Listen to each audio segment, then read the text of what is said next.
Okay, good evening. Hello, my good friends. All of you.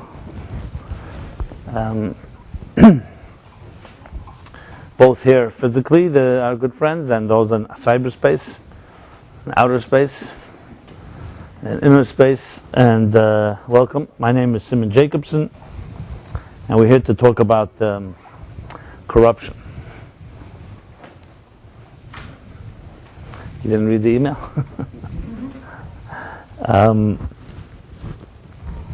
Well, when we're born into this world, little children, young children, we don't know much of what's coming ahead of us, right? We don't even remember, I guess, when we first emerged from our mother's womb.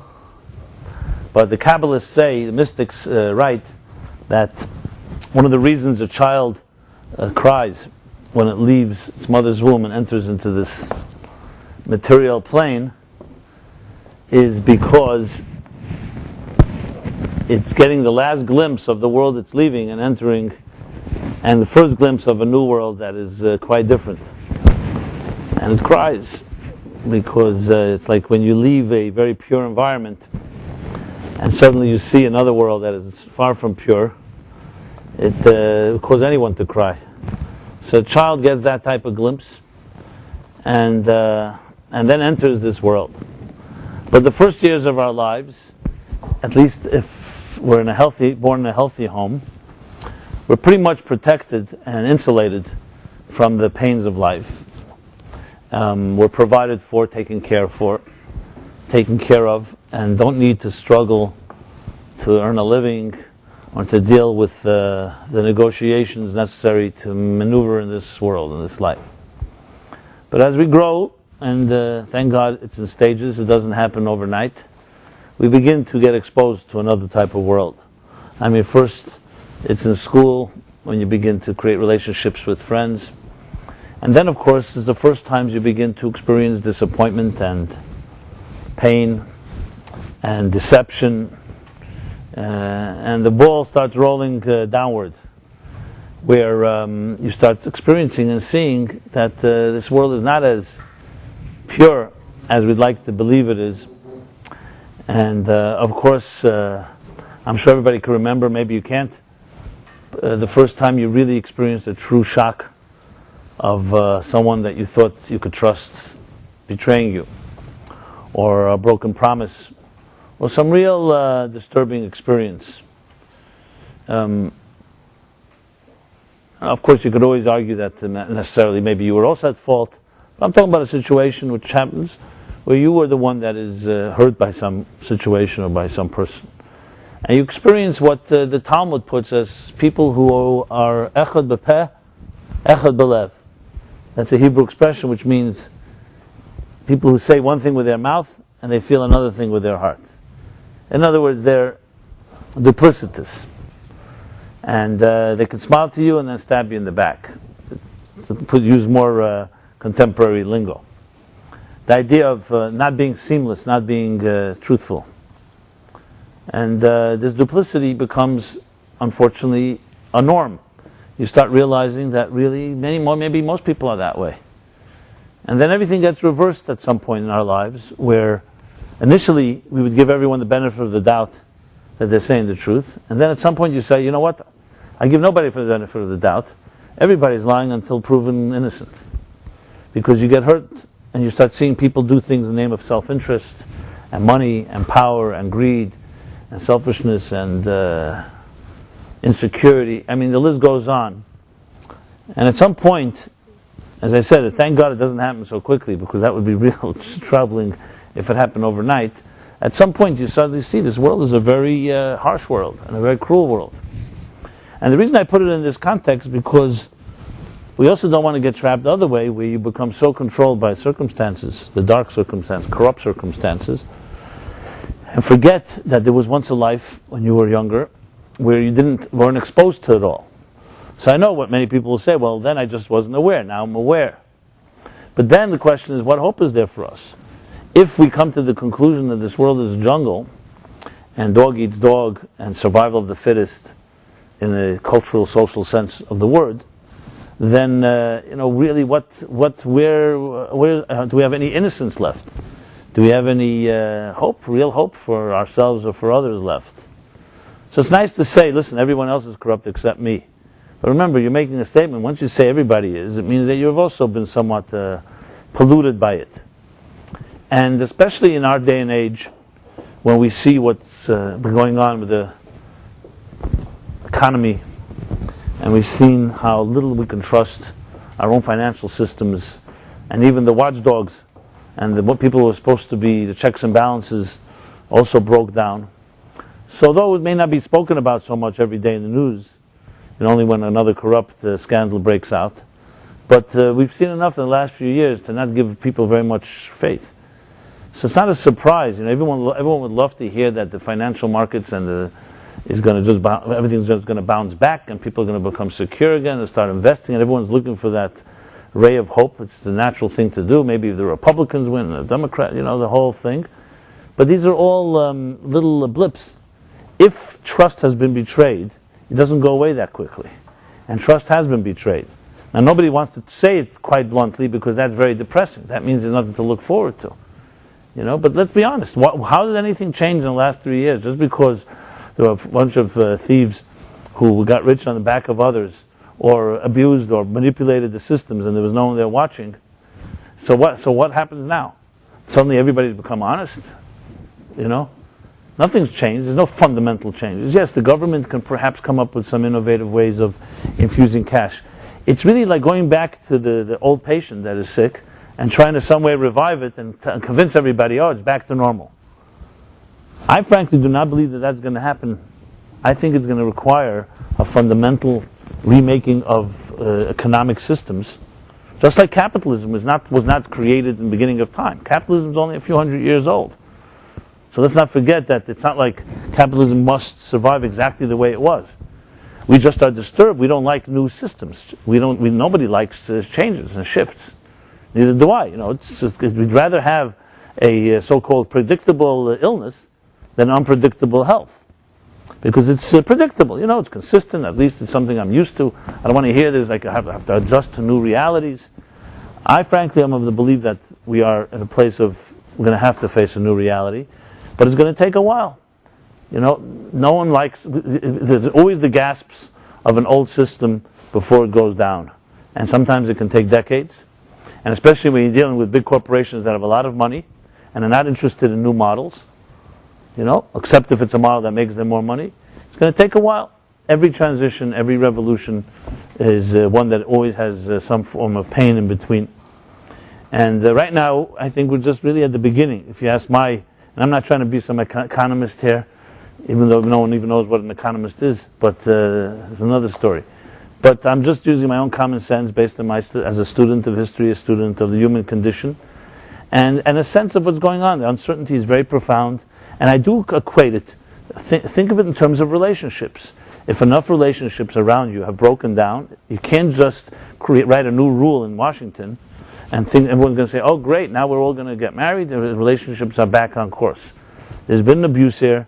The people who have less sense that they're really being betrayed by those that have more, and it's not so simple. Once upon a time it created the communist revolution, where when talking about the communist revolution, before that the French Revolution, where the masses rose up in arms against those that were in power.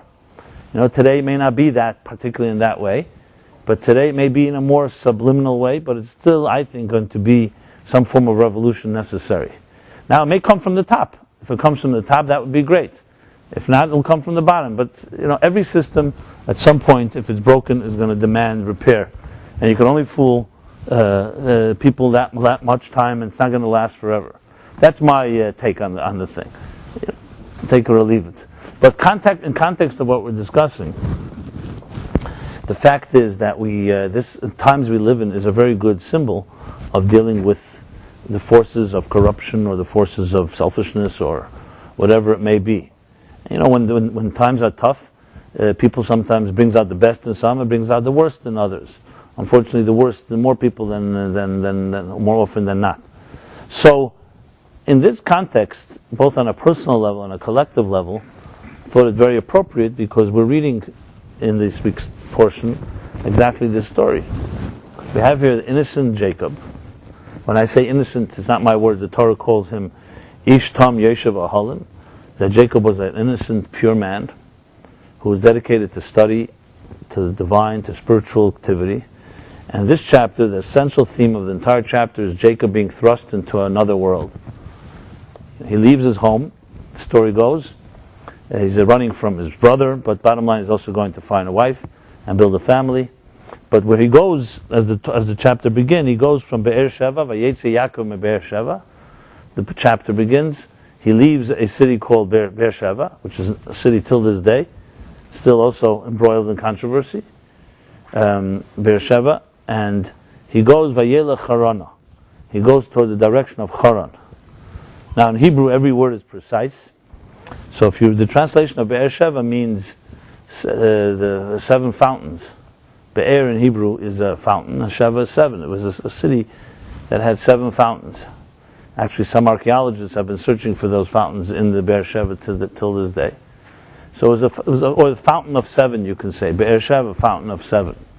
And Harana in Hebrew, Haran, the city that he was going to, which is like northeast of Be'er Sheva, something like Syria today, where Syria is today, Haran, was the meaning of Haran actually means wrath, anger, wrath, because it was a very cruel city, people very corrupt, and it incurred the wrath of God. So the city was called Haran. It's interesting who gave it that name. Which people in the city would like to call the city like angry? Would you like to live in a city called Anger? Anger USA, Anger New York or something? But that's what it was called. In Hebrew, things are very blunt. They say it the way it is. So there's a city called Angry, or wrathful. Anyway, so the meaning of this is not insignificant. The Torah is telling us these names because it also deciphers for us the significance of this journey of Jacob, as we'll see as it plays itself out. What is the significance? Jacob was going from innocence, from a place, the fountain of seven. In Kabbalistic terminology, seven refers to the seven emotions, which are like a fountain that flow. The seven emotions, Chesed, Gvura, Tiferes, Netzach, Chayd, Yesod, Malchus. It's basically the seven emotional faculties that each of us have that are like the building blocks of our own internal structure and of the cosmic structure. That's where Jacob was leaving, from a very spiritual place, basically. And he was going to a place of wrath, entering a corrupt world. And the commentary, some of them explained that this is even symbolic of actually the soul entering into the body.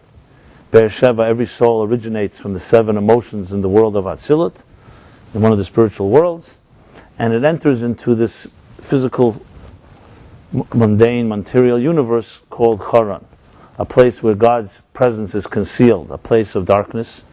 And as the Eitz Chaim, one of the classic works of the holy Isaac Luria, the Arizal, says that it's a world filled with klipa, filled with darkness, where the wicked prosper and the good suffer. And it's not a world that's neutral. There's more darkness than light, at least on the surface level. So it's quite a contrast to the world of seven fountains. And that's the soul entering, as I mentioned before, the child cries as it leaves the fountains of seven, entering into a wrathful world. So Jacob's journey, therefore, is representative or symbolizes our journey. And as the story continues, I'm not going to go through many of the details in the beginning of the chapter. I've discussed them in previous years, and you can access those classes actually online. So what happens next? Jacob falls asleep and he has the famous dream of the ladder. But I'm just referring to a few verses. You see immediately Jacob is fearful of this journey because he recognizes where he's going and he recognizes that it's not going to be simple. And he prays to God that God help him survive, and not just survive, come out intact and stronger than he entering. And where does he end up going? He's ending up going to a city called Haran, where he actually meets his nemesis, who happens to also be his uncle, and ends up also being his father-in-law, so plot thickens. And his name is Laban, or Lavan in Hebrew. the Hebrew pronunciation. And this Lavan, as we see from the story, is extremely a very what can we say, unscrupulous maneuverer, shrewd and wise, smart, and uses it for his own corrupt ends. And of course he tries to manipulate, and does manipulate Jacob. The chapter tells in detail, and in his negotiations with him, the relationship they had, every twist and turn, Laban using his experience and his and taking advantage of a naivete of Jacob. So you have here the classic confrontation in this chapter where innocence meets corruption. Every one of us, as I said before, has had this more than once, I'm sure, in our lives, and maybe facing it right now. And when you say corruption, it's of course a very broad term. It means it on all levels. It's not just financially. Even though with Laban it was financial, and it was personal, and it was how he dealt with his daughters, and how he tried to deceive Jacob in marrying his daughters, and so on and so forth. But the details are not that relevant of this Jacob story. We could read it. I mean, it's all relevant, and it's all our story. What's most important is the significance and relevance to our lives today, which is our own confrontation with corruption. So what I ask you to do is just think in terms of the loved one in your own life. We each have loved ones, that we meet. These can be people, situations, environments, where you are thrust into a world where things are not honest and not decent, and sometimes much worse than that. And what are you to do with it? This could be a situation where you're working at a firm where there's pressure for you to do things that initially you feel a little uncomfortable with, but then you realize that if you don't do it, someone else is going to end up doing it, and you're going to be out of a job. So you're pressured that way. Culture of a certain competitive culture. It may not even be necessarily illegal, but it's just not necessarily decent. There's a certain natural element of competitiveness in certain situations where superiors actually play workers against each other and even friends against each other. And many of us, unfortunately, are thrown into these situations, and we don't seem we have even an option. What can you do? Especially in today's day and age, you want to have a job. You don't want to keep a job. Can you maintain your integrity in a situation like that? That's on a very business level. And then there's, of course, on a personal level, our friends, our society, social circles. There's a certain thing called peer pressure, expectations that, as I said, maybe when we were younger and more idealistic, we wouldn't get involved in certain things, but then there comes a point where you lower your standards, whether it's due to resignation or due to just being worn down or just whatever the reason may be. Whatever it is, we live in a world where we're constantly faced with just decisions. And it's hard for me to describe every particular scenario. That's why I'm saying I suggest that each of you envision it in your own life. And I'm sure you have things. It could be today, tomorrow, sometimes in very blatant ways, sometimes very subtle ways. But we all live in a world where there's a lot of compromises, let's put it this way, to integrity, to put it mildly. And sometimes far, far worse than that. And then how often do we get caught in the trap of doing something to someone that we that thought you were their friend, where you get caught up in the mob mentality of lynching somebody when they're weak, and which if you put yourself in those shoes, did you ever want someone to do that to you? And then you suddenly realize that you just got caught up because everybody else was doing it, and it seemed like the right thing to do, or whatever, or was easy, the easy path. It's hard to so-called protest when all your friends are demanding, calling for blood. And this again can happen in very subtle ways and in very extreme ways. Bob Dylan sings his song that everybody must get stoned, and many of us end up stoning other people. And as I said, stoning doesn't have to be necessarily in overt ways. It can be very subtle ways. There are ways that people get suddenly persona non grata. Someone loses a job or loses their power or allure, and then people turn on them. And this is a world that, unfortunately, this happens very, very often. That's why it's a great blessing and a gift when someone has a loyal friend. Whenever I hear from someone, it always brings tears to my eyes when someone describes a true loyal friend. They know there's a person in their lives that no matter what, this person will never, ever betray them. Even if it's unpopular, even if it will cost them, they would allow themselves to be hurt before they would hurt another. But it's not but the reason it's such a special thing is because it's so rare. I wish upon everyone here that you have someone like that in your life. And if you don't, you can understand how lonely it is. And I'm sure you know it. And then it doesn't necessarily make you a better person. Sometimes you become more bitter as a result, because you say, look, I'm all alone. Why do I have to be protecting others? No one's protecting me. So it becomes this new vicious cycle. And if you do have such a person in your life, you'll never take for granted the blessing of having someone like that. Now, if you have more than one person, then it's a real miracle. What I would like to say this evening, of course, is that we're not trapped wherever you are. And I've given all the different scenarios. You're not trapped in whatever scene you're in, and that's why we have the story of Jacob, and that's why it's been documented. So let's hear what happens in Jacob's life.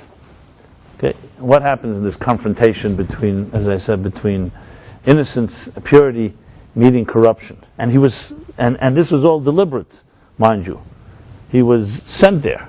It wasn't like he suddenly ended up in Haran. It's a whole journey. His parents send him there, and so just to tell you the end of the movie, so to speak, so you'll be excited to hear what leads to it. The end of the story is that Jacob comes back to Israel, back to Beersheba actually, 20 years later. And not only is he not unscathed and not affected by all the corruption, comes back with a whole family, 12 children, 13 children. And this would be the empire he built, which would become the foundation of the Jewish people. Later, these children, the 12 tribes, they would be the parents of all of us here today. So clearly, he did something right. Where Laban's grandchildren are, we have no clue. So that's the end of the story. You're the end of the story. Well, we're not the end. We're thousands of years later down the story. But so clearly, he managed. But the question then is, what did he do right while he was there? What did he do to protect himself from this corrupt Laban? And he had to engage with him. He could not escape. As I said, he was his uncle. He became his father-in-law. He was his employer. I mean, it's as bad as it gets. You know, the guy that's paying you and is the father of your wife and your uncle and the wealthiest guy in town. And Jacob figured it out. So, to the extent, actually, in the next week's chapter, to show you how Jacob was sensitive to what he had accomplished, when he finally is ready to encounter, after 20 years of escaping Esau, who is yet another problem. So one of the things that Jacob says to his messengers, next week's chapter, he says, tell my brother Esau, say to him,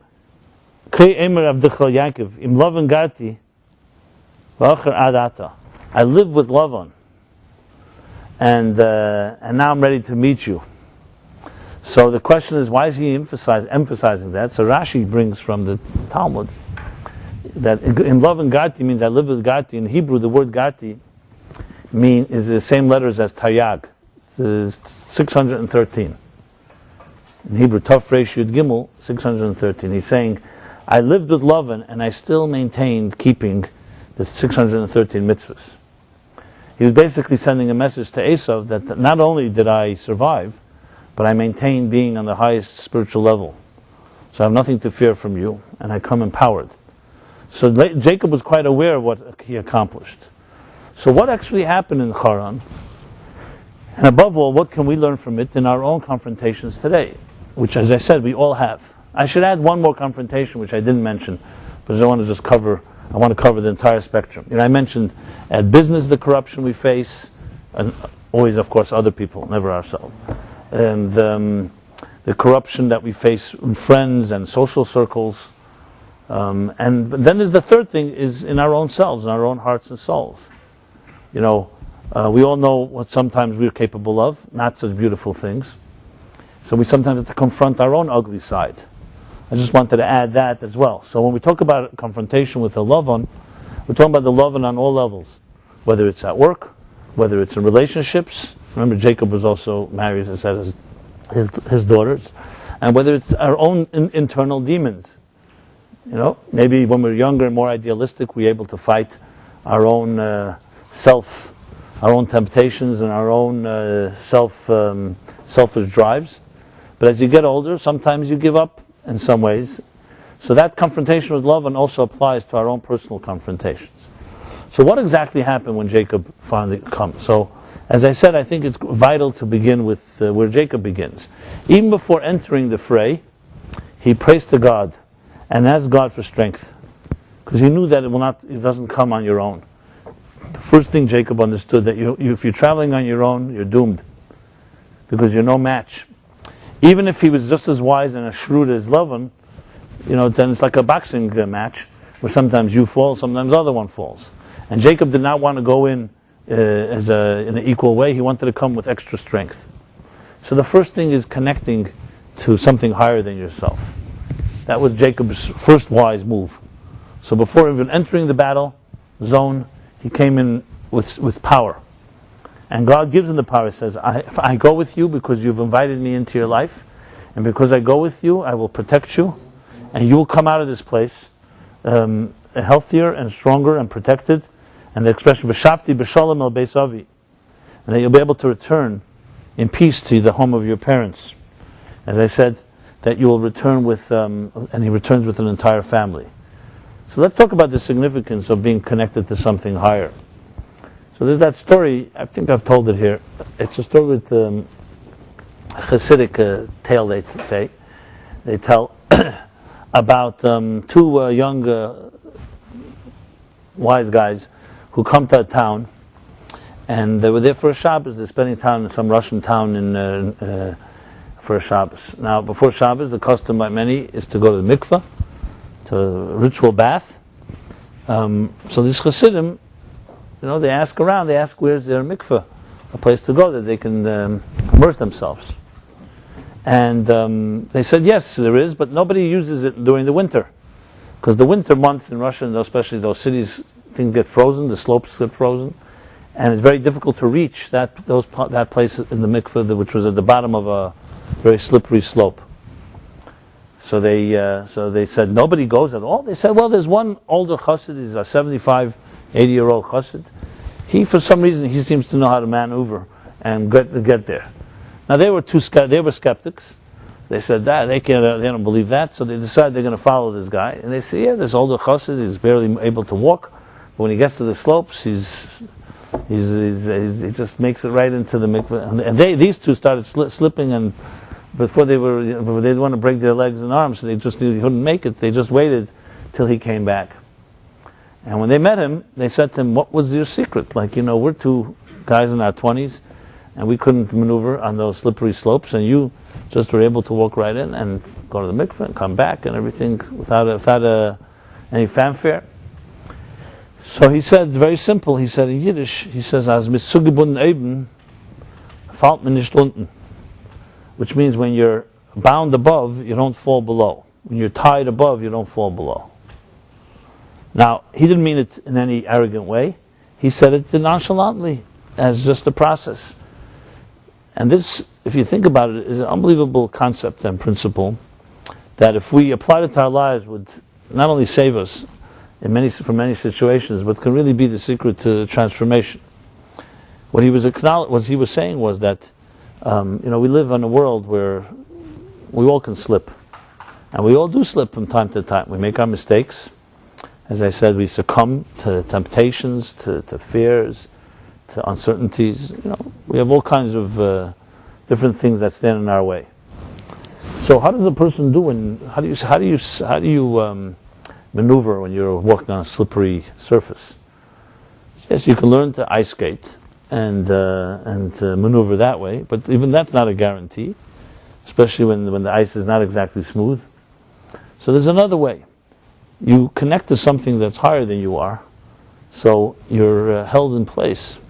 So as far down as you go, you always remain connected. It's like actually one analogy given in one of the Hasidic discourses of divers.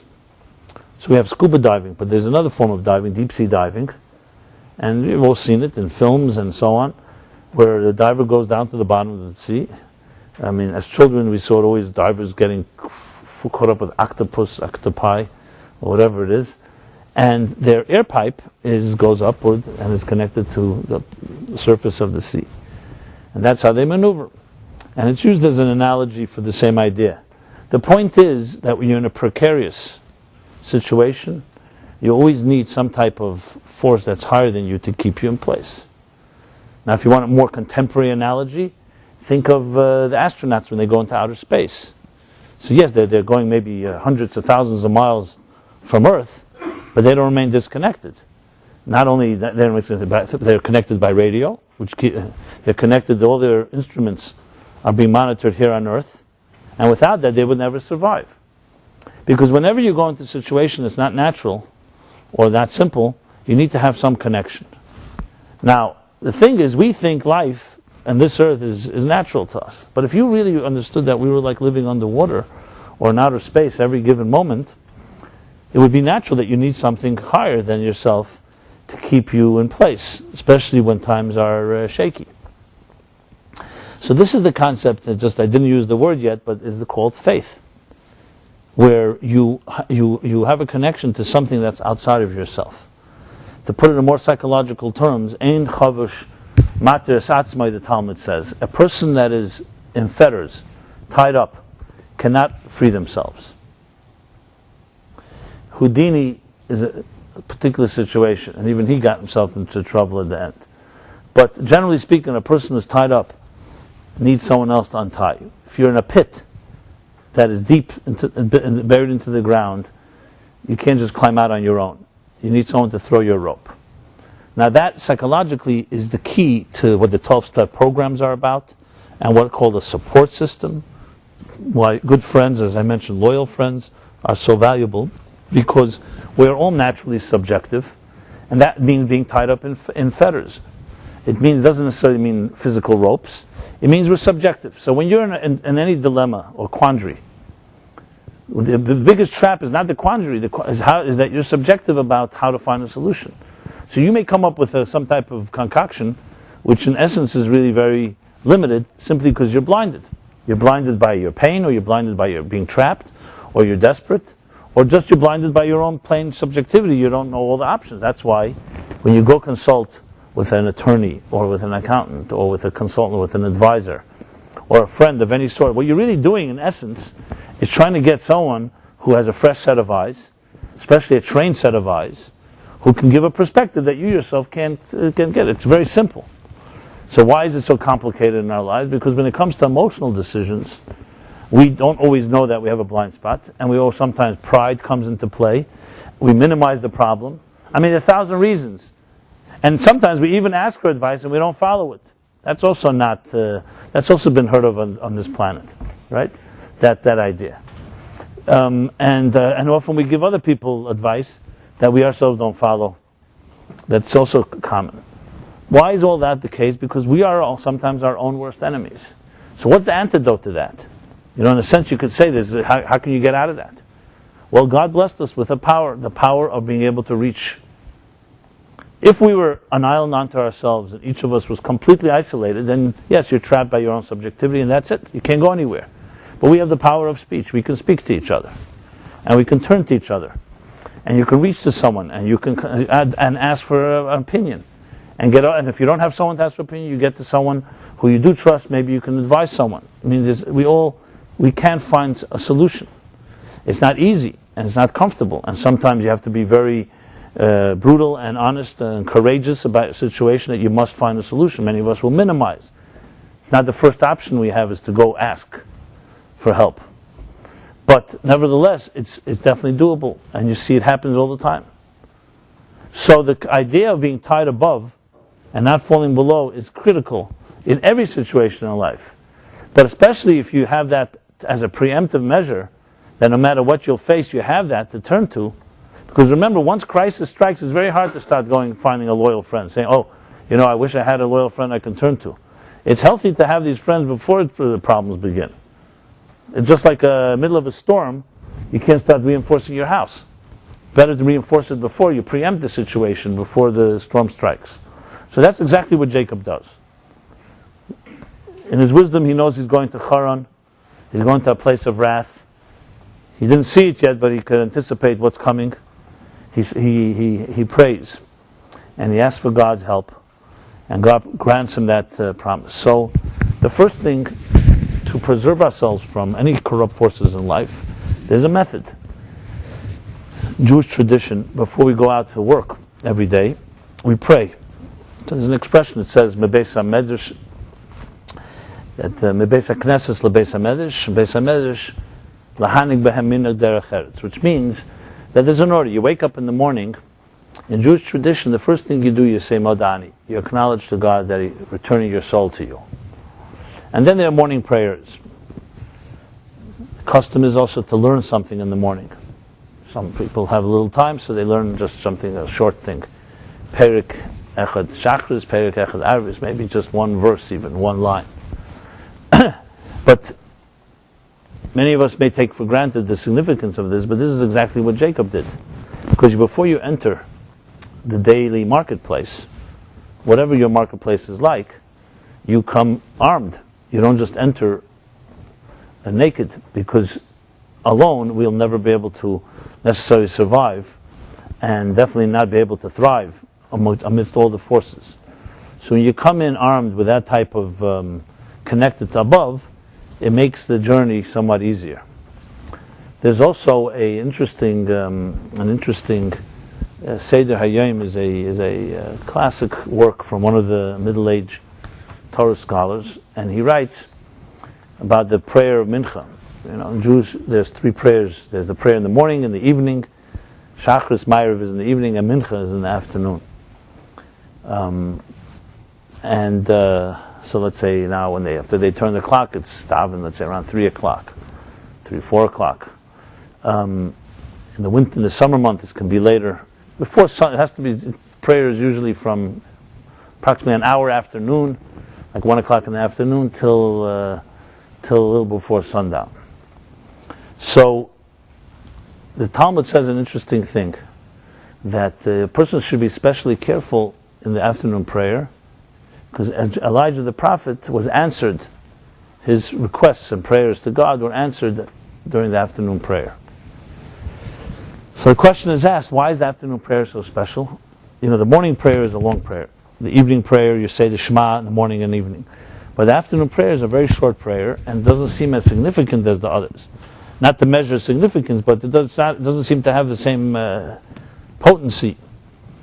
And he answers, it's precisely because it comes in the middle of the day, when a person is in their work mode, and whatever it is they're immersed in this material world, that they're able to tear themselves away and remember, put things into context, and they can go to pray in the middle of the day.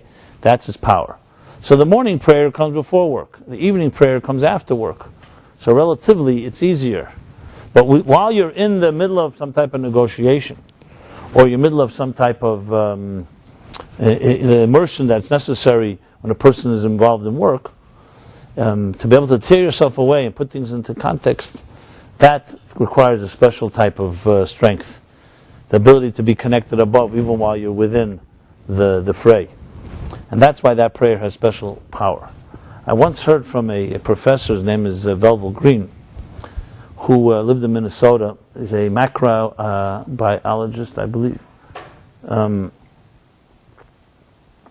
And now he lives in Israel. But at the time, in the early 60s, he considered himself very, let's call it atheist. And he had a rabbi come to him, tried to inspire him. So, first he said to the rabbi, listen, I'll give you a donation. You don't have to come back here again. And the rabbi said, I'm not interested in your donation. I want to talk to you. So, okay, I'll give you a bigger donation. No. Anyway, they started having these conversations. And, he saw he had a rabbi. The rabbi didn't know much about science. So he, of course, looked down at him as any academic would, or most would. And they were once in this debate about, he was trying to, give him a hard time about God and evolution, the age of the universe. And middle of this heated discussion, and Professor Green felt so secure in his position and how confident he was in his arguments and so on. The rabbi suddenly says to him, can we just pause for a few minutes And he was like taken aback. What do you mean pause? What's more powerful than my intellectual argument? What's more important than this discussion here? And especially he felt like he was going to make his point. He says there are some things that are more important. So he thought maybe the rabbi has to go out, whatever. And he says, fine, okay, you want to pause? Let's pause. And the rabbi gets up, stands in the corner, and goes and davens mincha. Prays the afternoon prayer right there in his office. And he was infuriated initially. Like, come on, I mean, that's so insulting. But after time, it settled on him. The rabbi didn't really care about this intellectual debate. This was more important to him. And this was one of the first big impact that he had, that he realized that there's some things that some people find truths more important than Melville Green's argument, Professor Green's brilliant arguments. It was his first taste of humility, let's put it that way. And it's interesting when he tells it how it was like a shock to him, because he was worshiping himself, and he saw this man who was ready to worship something more important than this guy's academic brilliance. So another way of putting things is, how do we free ourselves and from the trappings and from the challenges, is you have to introduce something that's beyond yourself. There's no other way, and that itself is scientific, by the way. Because the law in science and law in common sense is, no system can change itself. Every system has to be changed from outside of itself. Einstein said it. I don't know the exact wording, but he said it very succinctly. He said something like that as long as you think from within the system, you can never change that system. You have to be able to think with a new, fresh set of eyes. And then you can change the system. So the same is true if we live in a corrupt world, and we do, you're either part of the problem or part of the solution. How do you become part of the solution if you're part of the world that we live in? And we all know we're not necessarily more righteous than everyone around us. It's because you introduce something that is greater than the present situation. So I gave examples from prayer, but the truth is, anything that connects us to higher purpose is the first preemptive measure necessary in dealing with this situation. And this is all before Jacob even enters the fray, even enters into the city of Haran. So that's step number one. And then finally he comes and enters. And you have these conversations that he has with Laban back and forth. But above all, what you recognize throughout all these conversations is, as he becomes more immersed, Jacob does, and recognizes who he's dealing with, you see a few things. First of all, and these are just, again, I'm talking about lessons for us today, you never see any bitterness. He does not feel any bitterness, which means you never hear from him saying, like, why am I so unlucky? Why do I have to be so cursed? Many of us, when we face first challenges in our lives, we start saying, why is it so difficult for me? Look at that other guy that has it so easy. Which isn't necessarily the case, because the grass always looks greener on the other side. But there's a certain type of feeling that it's unfair. Now, I'm not criticizing that tendency that we humans have. All of us do that. But if you think about it, it's a very, you can call it an immature attitude.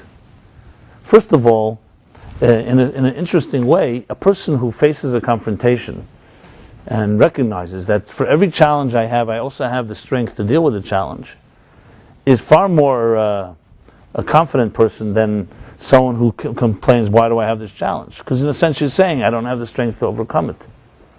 So Jacob clearly had a very strong center, because he wasn't shaken by it.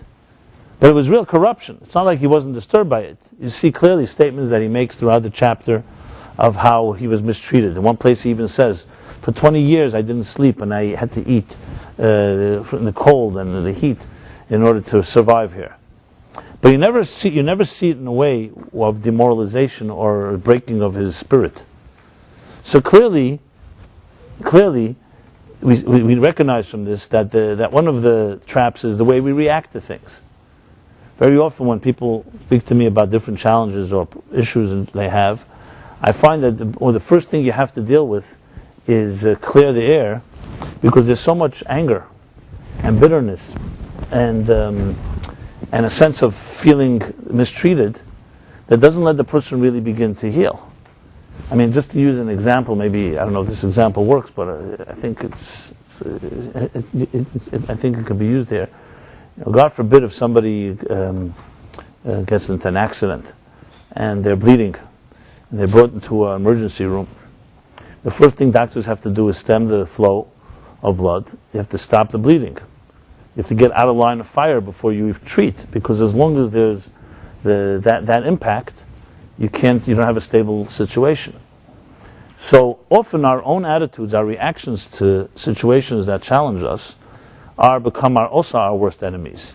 And they're not useful. Not only they're not useful, they actually impede the ability to heal.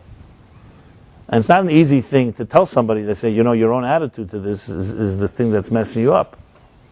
Now, it's not like you get rid of the attitude, suddenly it's solved, but you can begin to solve it. So the key thing is to distinguish between a problem and the effects it's having on you. And that's not an easy thing to do on your own, because sometimes you can't distinguish between something that happened to you and how you react to it. For instance, if somebody hurts you in some way, so you get angry, and you're carrying that anger inside. Now, of course, everyone knows you carry anger inside, it affects you. It affects decisions, it affects your mood, it affects other people that you meet. Even if you deny it, it affects you. Now, it doesn't mean you shouldn't have gotten angry. You should just be, blasé or just neutral. It didn't say that. If they really hurt you, you deserve to express yourself. But you want the expression to be one that's healthy and doesn't create more of the problem. Not so much feeding what they did, but helping you get through it. So it's not easy to distinguish often between a cause, a root problem, and its secondary effects. As I said, with bleeding, is the same example. Let's say, sometimes you get a cut on your finger. You don't even know where the cut is. The blood is all over the place. And hopefully I'm not talking about a dangerous situation. And you simply have to get rid of the blood just to find where the cut is, to cover it up. The same thing is psychologically, that sometimes the root of it is there, but then it gets covered up by your emotions and all the smoke. You don't know where the fire is. So when dealing with the corrupt forces, or any of the examples I gave earlier of corruption at work and so on, it's critical to know what the force is and what your reaction to it is. So here are a few lessons that we can learn from Jacob. He never ever lost his identity. He knew who Laban was, and as difficult as it was, he knew he was in a prison, basically, at least on a moral level.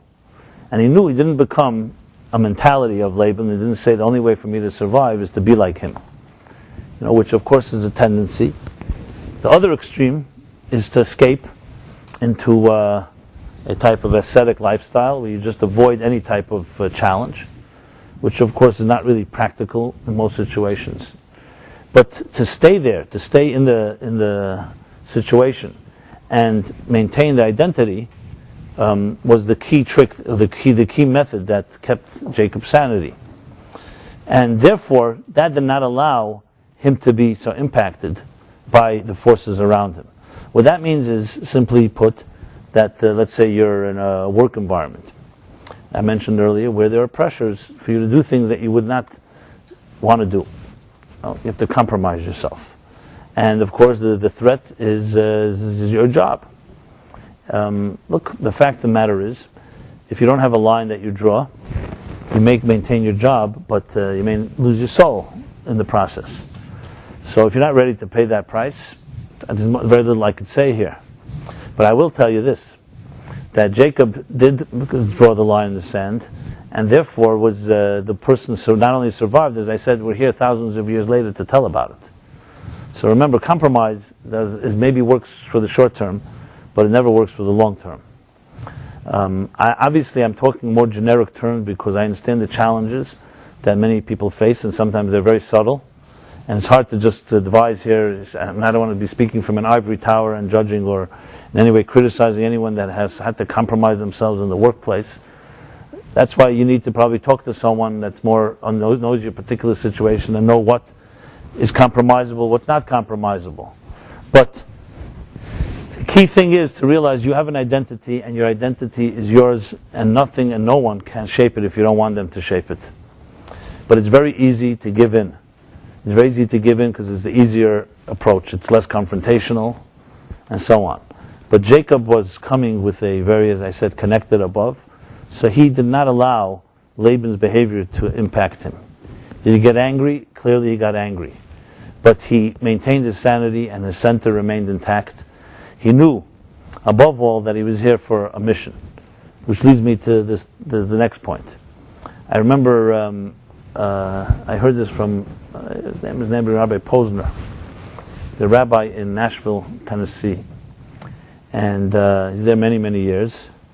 And the first time when he was a student, and he was sent by a previous rebbe to go to a certain city, I remember he told me this story once in the sukkah. I remember he told it to me vividly. He said that he was tentative. He's going to this place, a foreign place, all kinds of different challenges. And he said that the rebbe, who had then suffered a stroke, this was like in the mid-40s, so he had difficulty speaking. So to really understand what the rebbe was saying, you needed to also watch his hand movement, because he would use his hands. So the rebbe sensed that this young guy, he was 16 or 17 years old, was tentative about this trip. So the rebbe said to him the following. He spoke in Yiddish, I'll translate it. He said, when a soul has to come to earth, it doesn't want to go. And each of our souls, before we were born, is sent to this earth. The decreed, God says, your soul has to go down to earth and live its life on this planet. The soul doesn't want to go. Why? The Rebbe explained, because in heaven, where the soul's habitat, natural habitat, it's warm and lichtig, it means it's warm and illuminated. And down below on earth, it's kalt and finster, it's cold and dark. It's dark and cold. So why would the soul want to go from a warm, illuminated environment to a dark and cold dungeon? And he said, then he remembers like this. And I remember him describing it to me. He says, then the Rebbe took his own finger, and he said, so what do? So in heaven they dictate, they command the soul, you have to go down. And the Rebbe started moving his finger down like this. Like this. You must go down to from where it's bright, illuminated and warm, to where it's dark and cold. And there you have to make it, you have to illuminate and warm the cold and dark. That's what he told him. He says the rest of his life, whenever he was in a predicament or in any situation that was difficult, he never forgot the finger, and he would always remember that he was sent. That you have to go where you don't want to go, and that's fine. That's the way it should be. Why should you want to go? But you have to go, because that's where your mission is fulfilled. And he would remember the finger, and he felt like traveling with that finger to that place. And I remember him telling it to me. It was very moving, because he's also sharing it like maybe it was 60 years later. Besides that, he remembered it, but he lived with it. There's something consoling and empowering, actually, to know that you were sent to a certain place. Because when we are suffering, or in any situation of darkness, or corruption, as I'm describing, the biggest problem, maybe, is more than the corruption is, what am I doing here? Why do I deserve to be sitting here? And how do I get out of this place? You don't see any sense in the situation. But if God would come to you right then and say to you, I've put you there, you're here for a purpose, it's a dramatic change of the whole way of looking at it. It doesn't make the situation less dark, but at least it makes it, there's a reason for it. And once there's a reason, it takes on a whole different purpose. Then, besides the fact that there's a reason, there's also, you have the strength to deal with it. Because I wouldn't send you without strength. And that is maybe the greatest gift in life. We'd all like to hear, if someone were to say to you, make one request and you'll be granted the request. Many people would say, take away all my problems. That seems great. But you have to take away not just my problems today, also tomorrow and to the end of the rest of my life. But you don't know the consequences. If your problems are taken away, other things may also be taken away. Because problems usually come with other situations. When you're growing, for example, and you want to gain more, there's always frustration. So if God takes away the frustration, He may also take away the gain. Okay, so if you're smart, you'll say, give me all the gains without the frustrations. Okay. But my point is, it's somewhat childish type of request. The greatest gift you can be given is to be told, or if you ask, is that for every challenge that does come my way, give me an equal amount of strength to know that I can deal with it. And that's what the Torah really says, which is a whole different type of response, and of course much more realistic one. It's not saying that life is not difficult, and it's not saying that you're not going to be challenged. Now, each of us is going to have challenges. I remember about a man that I knew, had great tragedy in his life, terrible tragedies, and once he told me, I asked him, and he said that he said everything people told me when I was going through difficult moments was meaningless. People say things, cliches, some people say hurtful things, people don't know what to say, they're awkward, and all of that. He said, but one older chassid told me, he said, a person who had suffered himself in Russia and so on, said to me, he says, remember that for every pekel tzaras, for every, how do you say pekel, for every bag of troubles, I don't know if bag is the right word, for every package of troubles, you also get a package of strengths. And he said that it was an unbelievably powerful thing for him, because it was not denying that he had gone through difficult things. He wasn't trying to give him some type of quick consolation or quick sugar-coated statements. It was telling him that there are deeper strengths, and that doesn't justify, and doesn't explain why people suffer. That's not the point. The point is that once it happens, you have the strengths. So Jacob was absolutely aware of that. And maybe that was the ultimate power of all. So think of it this way. Next time you face a situation that's corrupt, the first thing you have to know is that's not you. You were put there. And there's a reason that you're in this situation. And each of us have our own challenges in this regard. You're put there. You're put there to do something, to achieve something. Maybe to achieve exactly that you can transcend, or more importantly, you can defy the odds and not succumb, as most people would, and actually bring a measure of integrity into the situation. The fact that no one appreciates it, so what? First of all, no one knows, say no one, we don't know who's watching, who isn't watching. And even if no one seems to watch it, something has been changed in the cosmic picture, because you were sent to a world that's that way, you've changed the course. Because most people do become part of the darkness. That's how it is. So to know that you are sent for a purpose to change the course of the natural course, that most of us will just succumb and become part of the flow, part of the problem, is itself a very empowering thing. Now, is it a little lonely? Yes, it could be lonely because you're alone, and other people may be not appreciating or understanding even what you're up to. But that's why you have the other strengths I was referring to. That's why you need to be tied to something higher, and you need to feel a sense of that identity. But the freeing element of all of this is that you don't become trapped by your reactions to it. Because remember, being angry at corruption and being angry at all these negative forces around us is at least sensitivity that you feel there's something wrong, but it doesn't necessarily solve the problem. It could also be part of the problem. With Jacob, it was deeper. It wasn't just about recognizing this is wrong. It was recognizing that he has something here to do. He has a job to do, a mission to accomplish that counters the negative. And he built his family in that spirit. And so when you continue reading and you read at the end of the story where finally Jacob realizes, now's the time for me to leave and move on. So it's a whole new deceptiveness goes on, deception.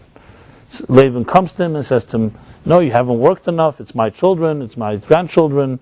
He basically is taking credit now that I paid for half of all of this, it all belongs to me.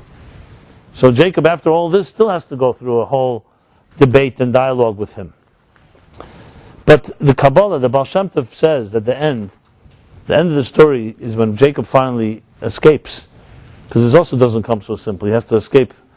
Finally, Laban comes running after him. So usually you would interpret this pursuit of Laban's after Jacob was like, where he says, I'm just looking at the actual verse.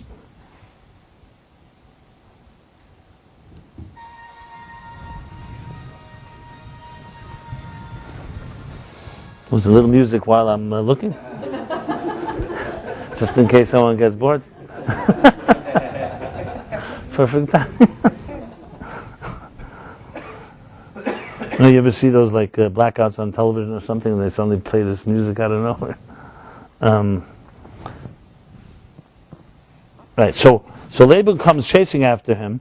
So the Baal Shem Tov says that he came chasing after him, even though he may not have known it consciously, because he was giving him a few more sparks that Jacob had left behind. So, in the Kabbalistic teachings and Hasidic teachings, they talk about Laban also sometimes in a positive sense, because remember, Lavan in Hebrew has another meaning. Lavan also means white, and whiteness represents often very deep spiritual heights. So there is a take on the whole story where Lavan is understood as a very deep source, but obviously doesn't jive necessarily with the Lavan down on earth. So look, a person who has such a power, such a shrewdness, definitely had strengths. The problem was Lavan used it the wrong way. So I'm mentioning it because the fact is that all that Jacob achieved was really a form of redemption of the situation. So it wasn't about like being sent as a test to see whether you'll maintain your integrity in a dark place. It was actually about transforming that place and turning it into something positive. Because who are the 12 tribes? Their grandfather is Lavan. And yes, it was he that did feed them. And though he tried to take more credit than he deserved, but the fact is they are direct grandchildren of his. But it was Jacob that actually, so to speak, redeemed them from him. Also, it says about, for example, Rivka, Jacob's mother, that she's also compared sometimes, there's a comparison to her as Sheshana ben Achoichim, which means a rose among thorns. Because she too, Rebecca, as I said, Jacob's uncle, was Lavan. Lavan's sister was Rebecca. So Rebecca, the wife of Isaac, came from that family, Psua, Lavan. In the previous chapters we read about it. And she already set the example for her son, because Rebecca grew up in a home like that and also maintained her integrity. And she's actually compared to a rose among thorns. Now, of course, the question is, why did God make it that way, that a rose has to grow among thorns?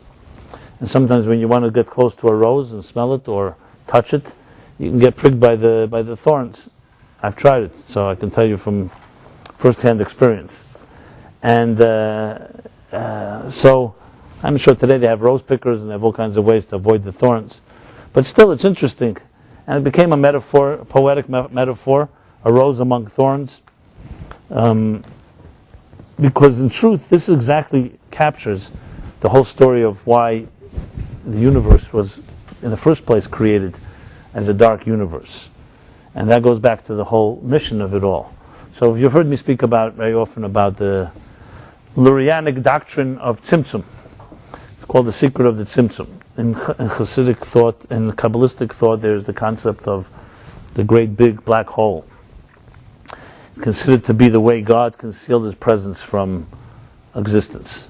To put it in very graphic terms, so to speak, the question is asked like this: if all of us, all human beings on this earth, and all of us, and this creatures on this planet, are all part of one unity, we say Hashem Echad, why is it that we're able to hurt each other? There's an analogy given in the Talmud, in Yerushalmi. It says that we're all organs of one body. So, just as it's inconceivable for one hand to hit another hand, how is it possible that we can hit each other? Physically, spiritually, psychologically, emotionally. It seems it doesn't make any sense, philosophically speaking, cosmically speaking. The answer is because we don't feel that we're part of one whole. So the question that the mystics struggle with is, why don't we feel it? If indeed there is one God, which really means one reality, how is it that we feel ourselves as separate from each other and from God? And it's so easy to defy God's will and to not necessarily be moral or ethical and to live up to our mandate as human beings. So the great mystic, Rav Isaac Luria, explains that the possibility for this is due to the great Symptom. That God in his own mysterious way concealed his own presence, his conscious presence, from existence. So the mere fact that we exist and we feel that we're an independent entity is a direct symptom, a result of a concealment. In other words, existence is a state of concealment inherently. It's not like there's existence and then there's a concealment. Existence is based on concealment. If we were able to see the truth and the reality, as the mystics put it, existence would cease to be as we know it. It would be like all of us being submerged underwater in the infinite, what we call the Or Ein Sof, the divine light. The analogy given for it would be a brilliant teacher, master teacher, who would not conceal, in no way condense his ideas and teaching. What would happen to his students? There's no way that they would be able to survive. Because if he let the ideas just flow, they would get completely overwhelmed and lose and confused. So what a teacher has to do is take his ideas and condense them, provide metaphors, transmit the ideas in a very spoon-fed way for the student to be able to absorb. Similar to, let's say, a torrential rain would not only would it not help the fields, it would destroy the fields. It has to come down like raindrops, so the earth can absorb one drop at a time and then receive more and more. And then as the students' containers expand, the analogy goes, then they can receive more of the light, until the point where a student can come to the same level of understanding as the teacher, and even greater. So this is the analogy that the Hasidic thought gives to the Lurianic concept of Symptom. It's a very deep concept, and it's not here the place. I've discussed it other times, and if you want more on this, I can refer you to different places to read or listen. But it's a critical concept in Jewish thought, because it means that the concealment that we experience, which is really the root of all problems. Corruption is not the root of our problems. Greed is not the root. What allows people to be corrupt and what allows people to be greedy or selfish is a concealment. Because if you were completely aligned with your source, if you were following exactly what you were sent to this earth to do, there's no way you would ever waver from it, and therefore you would never do anything that could hurt anybody else, or do things that are just driven by your own self-interest. The fact that life is driven by self-interest is a direct result of a concealment of purpose, a concealment of that we're not just self-made and we have something to answer to, and the list goes on. Everything that we feel that we're just self-made creatures and we could just go about our day and do whatever we wish. Maybe we have to answer once in a while to each other or to the authorities, or if you can maneuver around that, that's also fine. Which is really the root of all corruption and all problems, is a result of that symptom and concealment. So Judaism never gets distracted by the symptoms. It realizes that the root of it all is God's concealment. And if that's the root of it all, it's God himself that concealed it. And that's what Jacob understood. So as much as pain he endured at the hands of Laban, and as angry as he was at the injustice of it, he never forgot that the mere fact that a Laban can exist is a result of God's mysterious concealment. And that's something you can get angry at, but that's the purpose of existence. So I go back to that story where I said with the rabbi posing with the finger, there's a reason we're put into this place. And I want to qualify this. This doesn't mean this justifies anyone being corrupt, because you could say, oh, you know what, God concealed his presence, so therefore why not be greedy, selfish, and corrupt, and a liar, a thief, and so on. No, because the concealment was not meant for you to act on it. It's just meant for us to be able to exist and be independent and be wise enough to make a choice. The problem becomes, and to take that analogy a little further, if you think of it in terms of the teacher concealing the ideas from the student, or another analogy given of a parent hiding from his child in order to provoke the ingenuity of the child to find the parent. But let's say after a while, the ingenuity of the parent is so great, and that the child, and he concealed himself so well, the child stops searching. So you could imagine the pain of the parent remain in hiding, crying, that the child gave up and has abandoned the search. That in many ways is the analogy of what happens to us. That at some point we abandon the search because we think that there's no longer a God in here. That's how deep the concealment is. It is those few people in the history, like Moses and Jacob and so on, that realize that it's not the case. That as bad as it looks, there's always something, there is a God in here somewhere.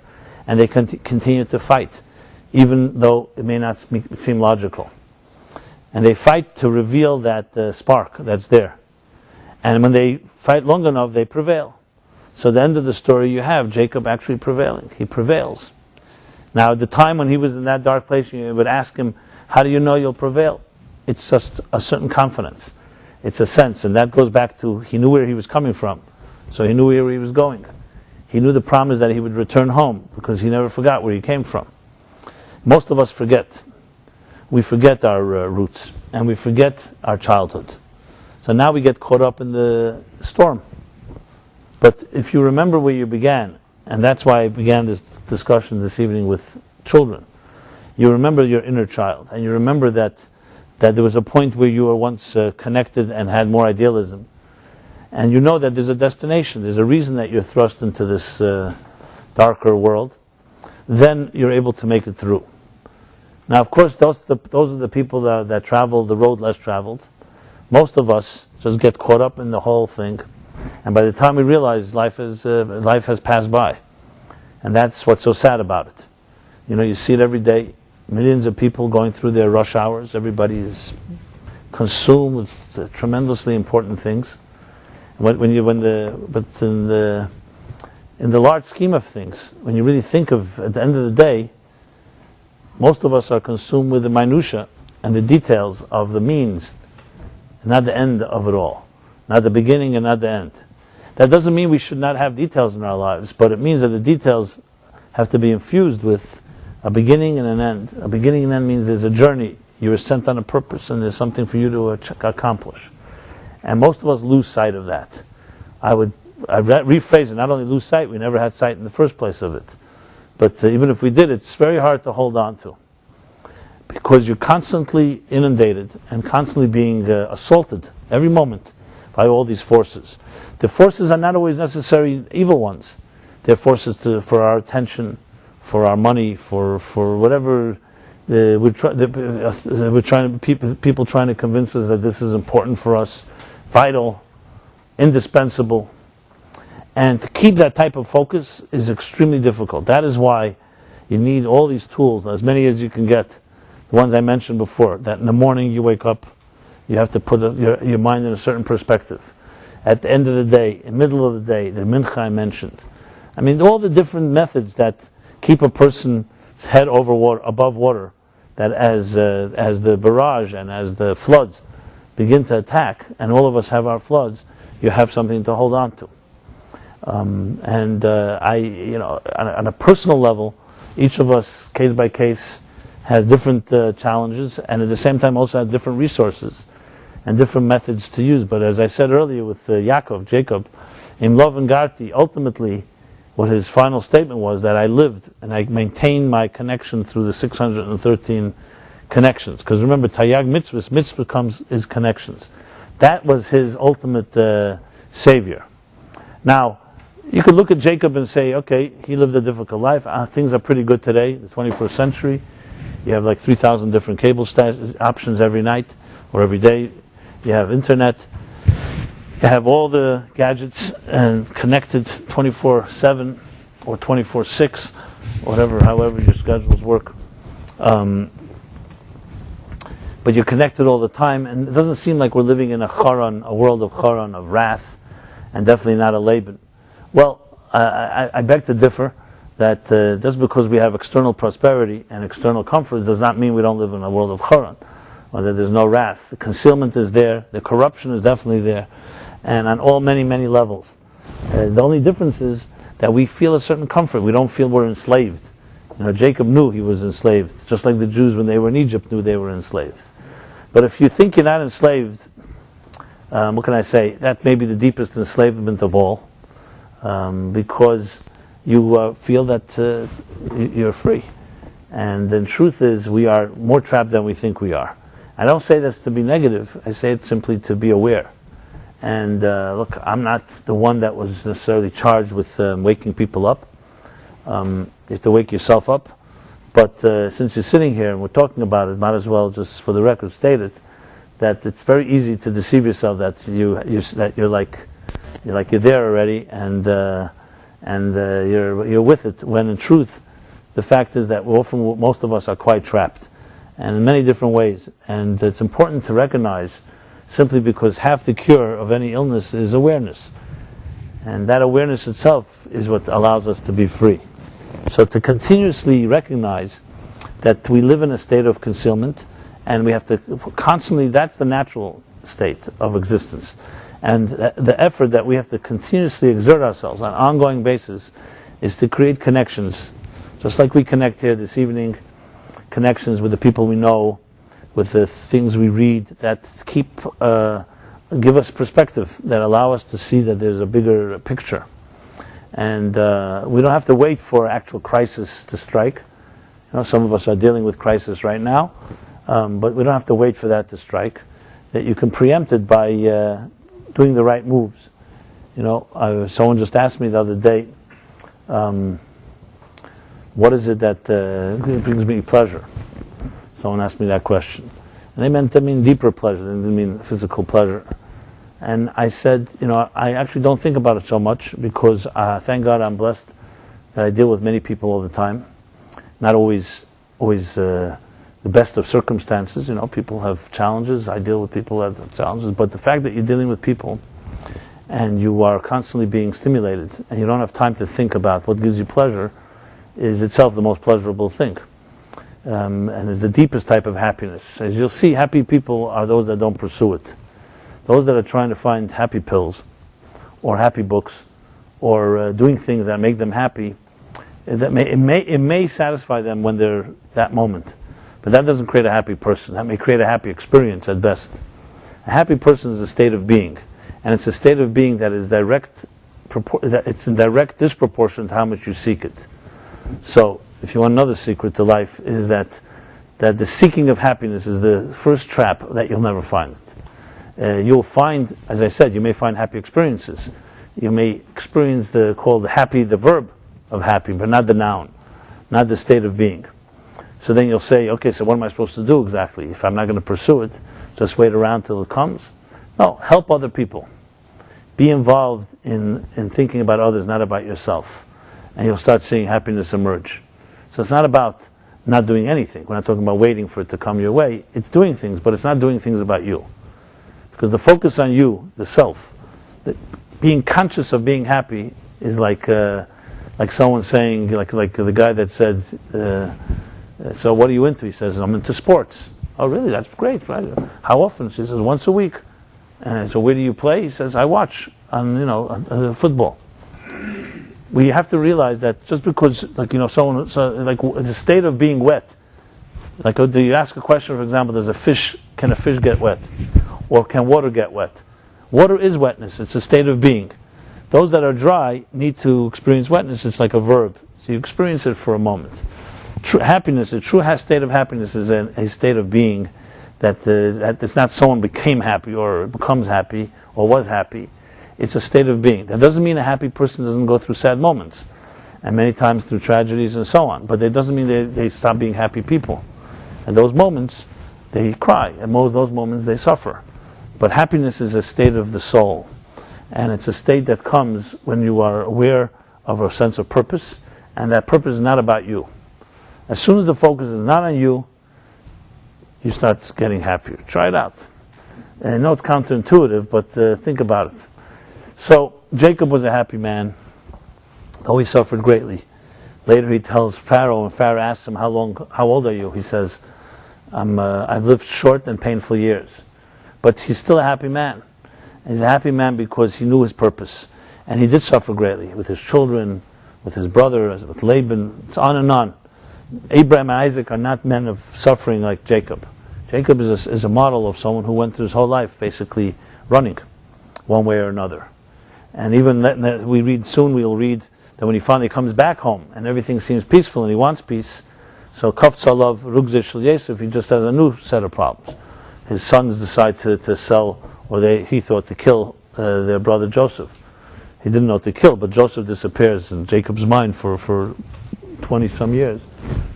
Joseph disappears. But we'll get to that when we deal with that chapter. Enough problems now, for now.